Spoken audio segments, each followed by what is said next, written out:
히브리서 말씀을 듣고 있습니다. 6월에는 의미 있는 날들이 많이 있습니다.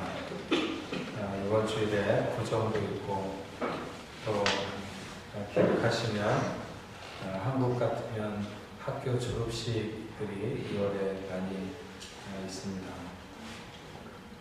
지금은 죽었지만 김정일 씨 생일도 2월에 있고 제 생일도 2월에 있습니다. 꼭 기억해 주시지는 않아도 됩니다. 우리 곧 새 생명이 태어날 텐데 2월에 태어나면 제가 더 많이 이뻐할 것 같습니다. 어저께 2월 14일은 발렌타인데이라고 아마 초콜릿 엄청 팔렸을 텐데 우리 교회에서 혜택을 보신 분이 있는지는 잘 모르겠습니다.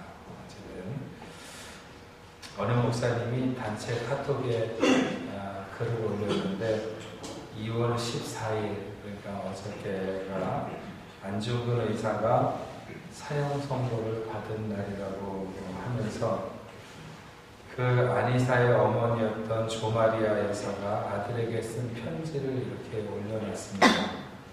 제가 한번 읽어드리고 싶습니다. 여기 이렇게 써 있습니다. 네가 어미보다 먼저 죽는 것을 불효라고 생각하면 이 어미는 웃음거리가 될 것이다.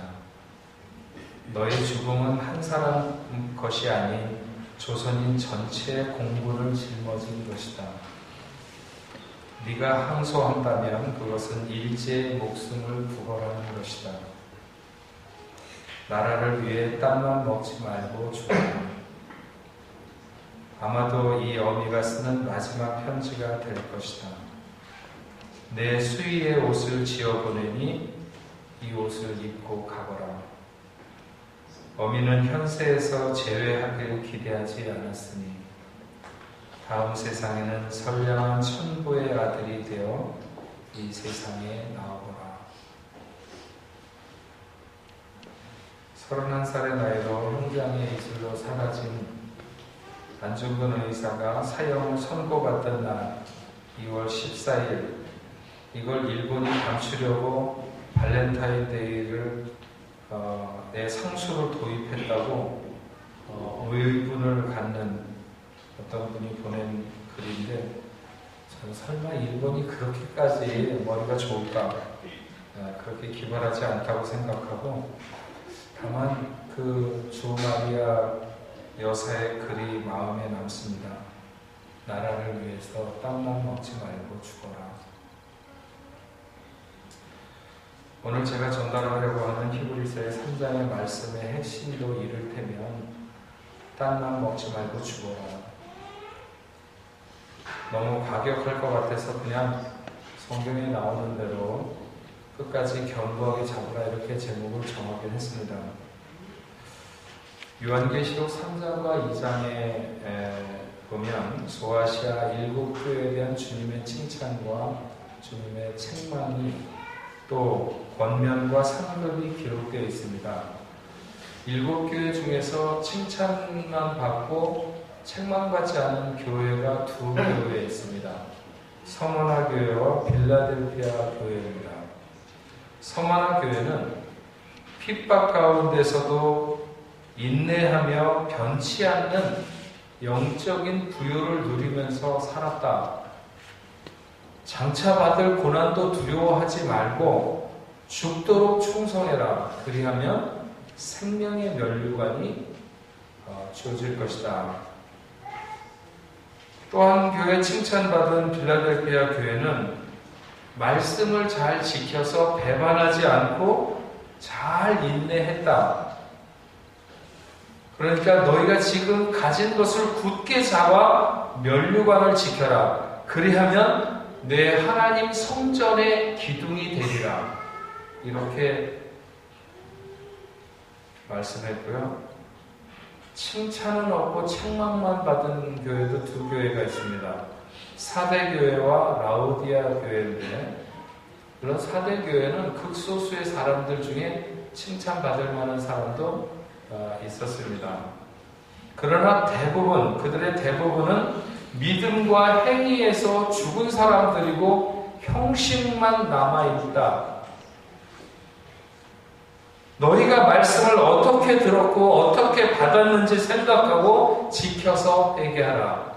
이렇게 말하고 있고요. 라오디아 교회는 차지도 덥지도 않은 미지근한 신앙과 거기에 영적인 교만 그리고 세상과 적당하게 믹서되어 있는 이런 모습을 책망받았죠. 그러면서 회개하고 돌아서라. 그렇지 않으면 내가 너희를 토해내리라. 칭찬받은 서머나 교회는 겉으로 볼 때는 궁핍한 교회 같지만 실상은 부유한 교회였습니다. 빌라델피아 교회는 연약한 교회 같지만 충성스러운 교회였습니다. 그러나 책망만 받은 사대 교회는 겉으로는 살아있는 것 같지만 실상은 죽은 교회였었고, 라오디아 교회는 겉으로는 굉장히 부유한 교회인 것 같았는데 실상은 굉장히 가난한 교회였던 것이죠. 책망과 칭찬을 동시에 받은 에베소 교회나 버가모 교회나 아니면 두아디라 교회, 그들의 모든 내용을 살펴보면 가장 핵심적인 교훈이 뭔가 하는 것을 알 수 있는데, 그것은 끝까지 견디라고 하는 것입니다. 끝까지 견디라고. 너희가 처음에 믿음을 가질 때 그 불타던 아니면 순수하게 가졌던 그 신앙의 열정을 끝까지 가져라. 에베소 교회도 회개하고 처음 행위를, 처음에 너희가 얼마나 뜨겁게 사랑했느냐 그 첫사랑을 회복해라. 버가모 교회나 두아디라 교회도 내가 올 때까지 너희에게 있는 것을 굳게 잡으라. 그러니까 모든 교회를 향한 가장 강력한 주문은 처음에 가졌던 그 신앙, 그 자세와 그 마음을 끝까지 지켜야 된다. 이것을 말씀하고 있는 거죠.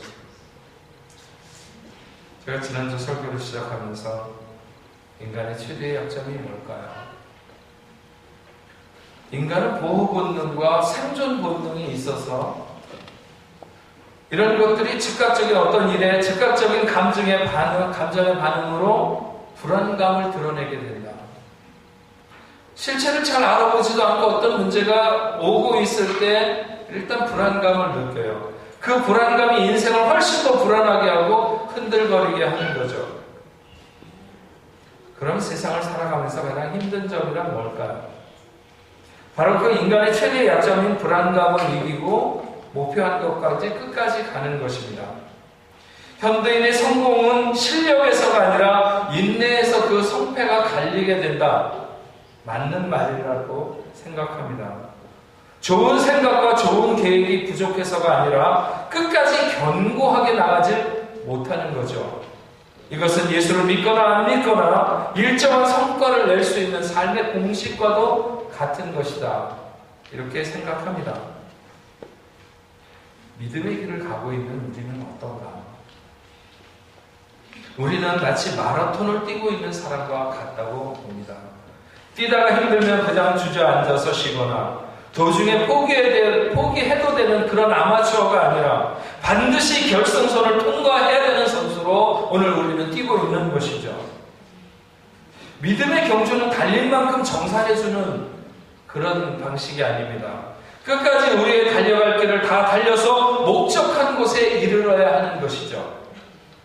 우리는 히브리서가 믿음의 경주를 하다가 멈추지 말라고 충동하기 위해서 쓰여졌다고 하는 처음에 이 히브리서가 쓰여진 동기에 대해서 여러분들에게 말씀드린 것을 늘 놓지 않고 말씀을 들어야 됩니다. 그 멈추지 말아야 되는 이유가 죽음의 강을 건너야 되는 그런 위험하거나 막다른 순간이 와도 포기하면 안 된다, 이런 것이죠. 지난 화요 예배 때 제가 초기 기독교 교우였던 터툴리안에 대한 얘기를 했습니다. 어떤 사람이 터툴리안에게 말하기를 그리스도인이 되었지만 어떻게 해야 할지를 모르겠습니다. 제 생각에는 제 직업이 옳지 않습니다. 그렇지만 저도 살아야 하지 않겠습니까? 이렇게 얘기했더니 터툴리안이 대답하기를 꼭 살아야겠습니까?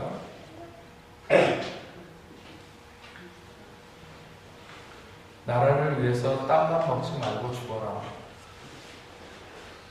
그 앞에 하나님만 붙이면 하나님 나라를 위해서 땀만 먹지 말고 죽어야 될 자리를 피하지 말아라.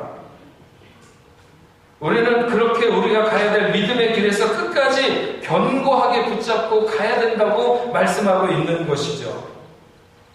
오늘 본문 말씀에서 우리가 주님을 끝까지 견고하게 붙잡고 가려고 하면 먼저 마음을 강팍하게 하지 말아야 된다고 말씀하고 있습니다. 하나님 앞에서 마음을 강팍하게 해서는 안 된다. 7절과 8절에 그러므로 성령이 이르신 바와 같이 오늘 너희가 그 음성을 듣거든 광야에서 시험하던 날에 거역하던 것 같이 너희 마음을 완고하게 하지 말라. 이것은 시편 95편을 인용해서 말씀하고 있는 것인데 시편 95편에는 이렇게 써 있습니다. 그는 우리의 하나님이시요 우리는 그의 기르시는 백성이며 그의 손이 돌보는 양이기 때문이라. 너희가 오늘 그의 음성을 듣거든 너희는 무리바에서와 같이 또 광야의 마사에서 지내던 날과 같이 너희 마음을 완악하게 하지 말지어다. 오늘날 너희가 그 음성을 듣거든 노하심을 격동하여 광야에서 시험하던 때와 같이 너희 마음을 강팍하게 하지 말라. 오늘이라고 하는 것은 현재를 의미하는 것이고 이 현재는 계속적인 그 연속성을 말하고 있습니다. 그래서 모세의 시대든지 다윗의 시대든지 오늘 우리가 살아가고 있는 이 시대든지 전부를 포함하는 거죠. 왜냐하면 그 모든 시대에 하나님의 은혜가 내리고 있었기 때문입니다. 그때 그게 어느 때든지 간에 그 하나님의 은혜가 내리고 있었던 그때에 그 음성을 듣거든 하나님의 음성을 듣거든 그것은 우리가 복종하며 따라가야 될 하나님의 뜻이고 원칙이죠. 그것을 받아들이고 주목하여 복종하는데 그러기 위해서는 그 음성을 마음으로 들어야 한다는 것입니다. 마음으로 받아야 된다. 마음은 우리의 인격의 도덕적 구심점으로 거기서 생명이 난다고 잠언 4장은 말하고 있습니다. 그래서 마음을 움직여야 됩니다. 하나님의 음성에 민감하게 반응하는 부드럽게 받아들일 수 있는 마음의 유연성을 가져야 되는 거죠. 굳은 마음은 고집스럽고 반역적인 것입니다. 우리는 하나님의 음성에 대적하거나 죄악적인 강팍함을 품지 않는다면 하나님의 음성에 저항하거나 거부하지 않을 것입니다.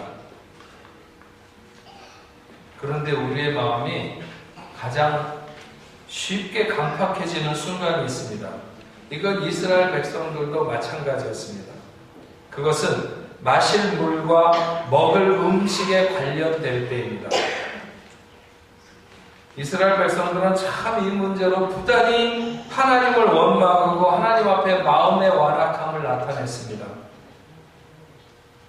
아마 오늘을 살아가는 우리도 가장 많이 하나님 앞에 조급해하며 초조해서 어쩔 줄 몰라 하는 믿음의 태도를 보인 것이 바로 이 문제가 아닐까 하는 생각을 합니다. 그러나 여러분, 우리의 먹을 것, 우리의 마실 것 하나님이 다 책임지실 것을 믿으십니까? 우리 이런 것으로 너무 흔들리는 마음을 좋게 보이기보다는 오히려 잠잠히 주님을 신뢰하며 그분을 바라볼 수 있기를 원합니다. 왜냐하면 그분이 우리보다 우리를 더 잘 알고 계시기 때문입니다.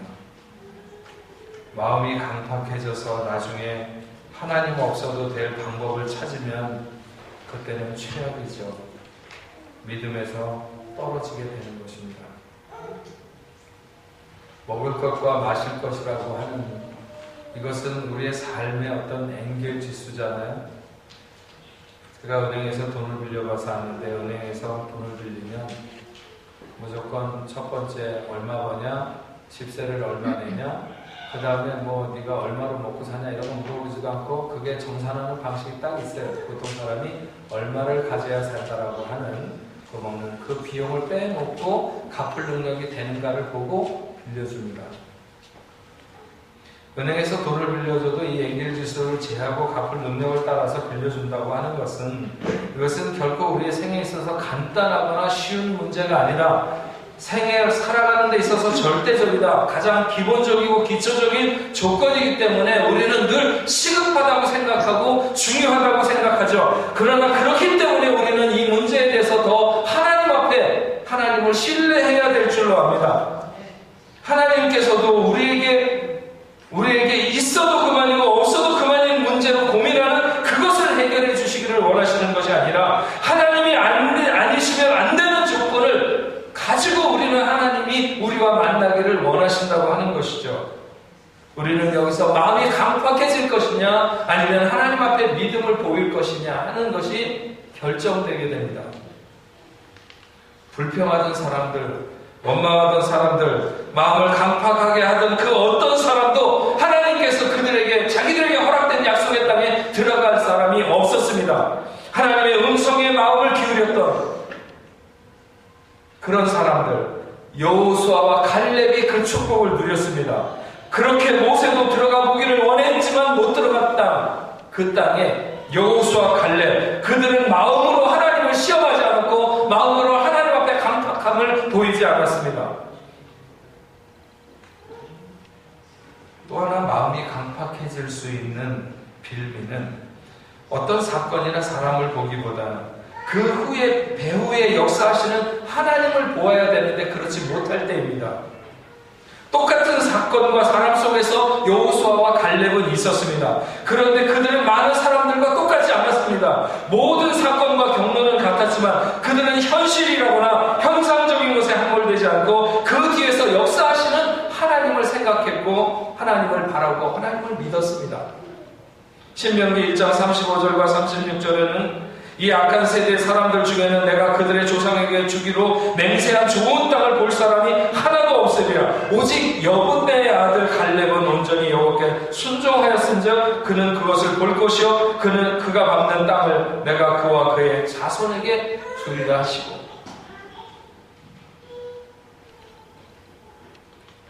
여러분, 사람들이 많이 밟고 다니는 길가에 뿌려진 씨는 흙 속에 뿌리를 내리기가 어렵습니다. 우리가 세상의 여러 가지 일들로 번잡하고 또 수많은 흥미거리를 다 쫓아다니면서 거기에 마음을 너무 많이 빼앗기고 그곳에 자유하게 되면 하나님을 향한 마음은 굳어지게 됩니다. 종교적인 지식은 많아지고 하나님의 말씀을 마음의 정성으로 받아들이지 않으면, 전달되는 하나님의 말씀을 귀로만 듣고 가슴으로 받지 않으면 어떤 일의 배경에 역사하시는 하나님은 보이지 않고 사건만 아니면 사람만 보게 됩니다. 이런 경우에는 하나님의 약속을 믿는 믿음이 점점 약해져서 약속의 땅을 정복하는 데 두려움을 느끼게 되고 어떤 일의 배경에서 역사하시는 하나님을 보지 않고 세상만 보고 사람만 보고 쫓아가게 되는 것이죠. 이렇게 마음의 강팍이 나는 결과는 상속받을 유업이 없다고 하는 것입니다. 9절과 10절에 말씀합니다. 거기서 너희 열조가 나를 시험하여 증언하고 40년 동안 나의 행사를 보았느니라. 그러므로 내가 이 세대에게 놓아여 이르기를 그들이 항상 마음이 미혹되어 내기를 알지 못하는도다 하였고, 이스라엘 백성들이 초기 애굽을 나올 때는 믿음으로 6월절에 핏부림의 예를 정하고 홍해를 건넜습니다. 그러니까 그때는 그들에게 믿음이 있었습니다. 다만 처음에 확신한 것을 끝까지 굳게 잡고 지킬 것인가 하는 것에 대해서 시험이 왔을 때 대다수가 실패한 거죠. 그들의 믿음은 일시적이었습니다. 애굽을 나오는 믿음은 있었는데 가나안을 들어가는 믿음이 없었습니다. 여호수아 갈렙은 하나님의 약속의 믿음을 두었고 이스라엘의 대다수의 사람들은 객관적인 증거로 하나님에게 행사를 보이라고, 그러면 하나님을 믿겠노라고 이렇게 얘기했던 것이죠. 그래서 하나님을 시험할 때마다 하나님의 행사를 보았습니다. 하나님이 살아계신 하나님이라고 하는 것을 수없이 죽어가면서 하나님의 역사를 보는 거죠. 그들의 불순종은 반영되었습니다. 결국 인간은 불순종으로 타락의 길을 걷기 시작했습니다. 하나님의 계속적인 은혜에도 불구하고 완고한 길을 걷는 자에게 형벌이 있을 것이다. 이렇게 경고하고 있습니다. 데살로니가후서 1장 8, 9절에 하나님을 모르는 자와 우리 주 예수의 복음에 복종하지 않는 자들에게 형벌을 내리리니 이런 자들은 주의 얼굴과 그의 힘의 영광을 떠나 영원한 멸망의 형벌을 받으리라 분명히 말씀하고 있습니다. 그리고 이런 사람들은 하나님의 안식에 들어올 수 없다고 선언합니다. 오늘 본문 11절 내가 노하여 맹세한 바와 같이 그들은 내 안식에 들어오지 못하리라 하였느니라. 19절에 이로 보건대 그들이 믿지 아니함으로 능히 들어가지 못한 것이다. 결국 믿지 못하는 불신앙이 우리를 참된 안식으로부터 몰아낸다는 사실을 우리는 잊지 말고 그의 음성에 대한 응답을 하며 오늘 신앙생활을 해나가야 될 것입니다. 무엇보다 중요한 것은 시작할 때 확신한 것을 끝까지 견고히 잡고 가는 것입니다. 3장 12절부터 14절까지 형제들아 너희는 삼가 혹 너희 중에 누가 믿지 아니하는 악한 마음을 품고 살아계신 하나님에게서 떨어질까 조심할 것이요 오직 오늘이라 일컫는 동안에 매일 피차 권면하여 너희 중에 누구든지 죄의 유혹으로 완고하게 되지 않도록 하라. 우리가 시작할 때 확실한 것을 끝까지 견고히 잡고 있으면 그리스도와 함께 참여한 자가 되리라. 우리의 강팍함은 죄로부터 시작합니다. 심령의 죄가 틈타면 죄악의 본성이 강팍한 심령으로 변하게 되죠. 그럴 때 죄를 피하는 소극적인 방법도 있습니다. 그러나 더욱 적극적인 방법은 하나님의 말씀과 은혜를 견고히 붙잡는 것입니다. 끝까지 견고히 붙잡고 가야 됩니다. 야고보서 4장 8절 말씀에 하나님을 가까이 하라. 그리하면 너희를 가까이 하시리라. 죄인들아 손을 깨끗이 하라. 두 마음을 품은 자들아 마음을 성결하게 하라. 오늘 마지막으로 우리에게 말씀하시는 것은 순종해야 한다는 것입니다. 3장 18절에 또 하나님이 누구에게 맹세하사 그 안식에 들어오지 못하리라 하셨느냐. 곧 순종하지 않는 자들에게가 아니냐. 순종하지 않으면 우리는 도중에 멈추게 됩니다. 믿음의 길이란 순종으로 포장한 길입니다. 순종하면 우리는 계속 믿음의 길을 갈 수 있습니다. 불순종하면 멈추게 됩니다. 순종이 쉬울 수 있는 길이 있다면 그것은 사랑하는 것입니다. 하나님을 사랑하는 것은 하나님의 모든 일의 시작이요 마침입니다. 사랑하면 순종하는 일이 더 이상 괴롭지 않습니다. 사랑하는 것만큼 그의 음성을 듣기를 원합니다. 사랑하는 것만큼 그분이 원하는 것을 하고 싶습니다. 왜냐하면 그분의 기쁨을 보기 원하기 때문입니다. 신명기 30장 20절에 내 하나님 여호와를 사랑하고 그의 말씀을 청종하며 또 그를 의지하라. 그는 내 생명이시요 내 장수이시니 여호와께서 내 조상 아브라함과 이삭과 야곱에게 주리라고 맹세하신 땅에 내가 거주하리라. 안중근 의사와 그의 어머니가 나라를 사랑하지 않았으면 비굴하게 살아남느니 차라리 장렬하게 죽으라고 그렇게 말하고 또 그렇게 죽어갔겠습니까? 수많은 믿음의 선진들이 죽음도 마다하지 않고 길을 간 것은 모두가 그들이 하나님을 진정으로 사랑하는 것이고 또 하나님도 그들의 사랑을 아셨습니다. 믿음이 흐려져서 자꾸 이탈하고 떨어지기를 반복하는 세상에서 아니 죽음의 강요를 못 이겨서 배교하는 유대 기독교인들 같이 그 환경이 죽을 지경이라 할지라도 우리는 우리가 붙잡고 있는 주님을 끝까지 견고히 잡고 가야 할 것입니다. 시대는 우리를 부축해서 강팍한 마음으로 하나님으로부터 떨어지게 합니다. 그래서 우리는 이 시대를 통찰하는 능력이 필요한 것이고 시대를 거슬러 올라갈 수 있는 힘이 있어야 됩니다.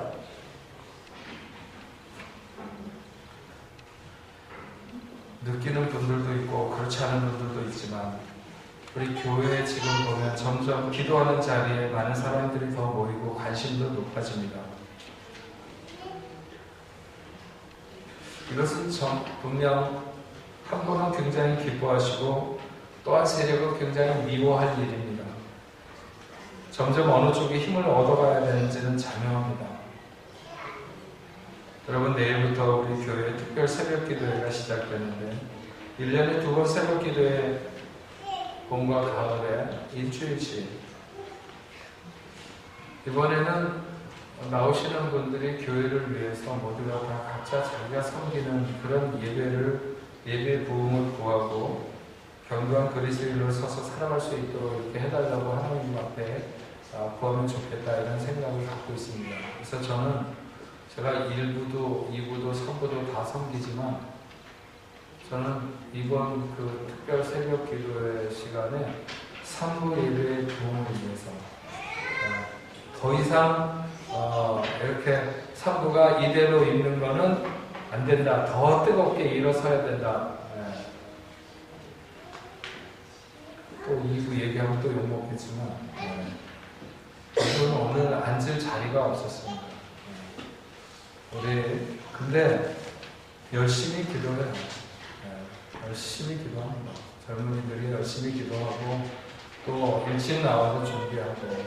근데 사실은 우리 사부도 요즘 열심히 나와서 기도하고 지금 하고 있습니다.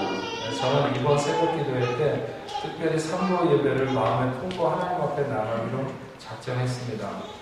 여러분들도 같이 기도해 주시면 좋겠습니다. 하나님을 안 믿는 사람들은 안 믿는 대로 열심을 내는데 믿는 사람들은 마치 라오디아 교회처럼 차지도 않고 덥지도 않은 이런 미지근한 신앙으로 오늘을 살아서는 안 될 것입니다. 자기의 힘만으로 세상을 이길 수 있거나 사탄의 전략을 넘어설 수 있다고 여기면 어리석은 것이고 아직도 어린 것입니다. 우리는 그럴 힘이 없습니다. 우리는 기도해야 될 것이고 주님의 능력을 힘입어야 됩니다. 그리고 그런 기도의 힘이 오늘도 우리는 우리가 잡은 것을 끝까지 견고하게 붙들고 갈 수 있는 그런 힘을 줄 것이고, 그래서 우리가 가는 이 믿음의 길을 완수하는 그날까지 멈추지 않고 달려갈 수 있는 오늘 하나님 앞에 나온 여러분들이 되시기를 주님의 이름으로 축원합니다. 기도하겠습니다. 하나님 아버지 감사합니다. 오늘 히브리서 3장에 있는 말씀을 가지고 끝까지 견고하게 붙잡으라고 하는, 우리도 그렇게 가고 싶지만 이런저런 문제에서 우리의 마음이 완악해지고 완고해져서 불평하거나 원망하거나 하나님을 탓하면서 하나님을 시험하는 경우들이 많이 있습니다. 이스라엘 백성들이 그러다가 광야에서 쓰러져서 한 명도 그들에게 약속된 가나안 땅을 유업으로 받지 못했습니다. 그러나 여호수아 갈렙은 그런 똑같은 환경 속에서도 하나님의 약속을 의지하고 하나님의 약속에 대해서 믿음을 두고 살아갈 때 하나님은 신실하시게 그들의 그 축복의 땅을 또 그 후손에게도 누릴 수 있도록 이렇게 주셨습니다. 하나님, 저희들도 우리의 달려갈 길을 가다가 아무 데서나 멈춰서는 적당한 환경에 끊어지는 이런 삶이 아니라 끝까지 달려가고 싶습니다. 하나님, 우리에게 힘을 주시옵소서. 우리에게 능력을 허락하여 주시옵소서. 능히 우리의 달려갈 길을, 우리가 붙잡은 주 예수를 견고하게, 우리가 붙잡은 복음을 놓치지 않고 달려갈 수 있는 저희가 될 수 있도록 주님 도와주시옵소서. 하나님, 마지막 때 정말 하나님이 우리에게 원하시는 그런 믿음의 자세를 잃지 않도록 우리가 더 기도하며 하나님을 향하여 진실하게 나가게 하시고, 하나님의 음성을 들을 때 마음을 움직여서 그 뜻을 받아들이고 마음에 새길 수 있는 그런 저희가 될지언정, 마음과 양심의 화해맞은처럼 사람들처럼 그렇게 말씀을 들어도 그 가슴에 울리는 것이 없는 그런 답답한 그런 굳은 사람들로 살아가지 아니하도록 하나님 도와주시옵소서. 유연하고 깨끗하고 순결한 그런 마음으로 하나님의 말씀을 받는 저희가 되도록 하나님 도와주시옵소서. 예수님의 이름으로 기도합니다. 아멘.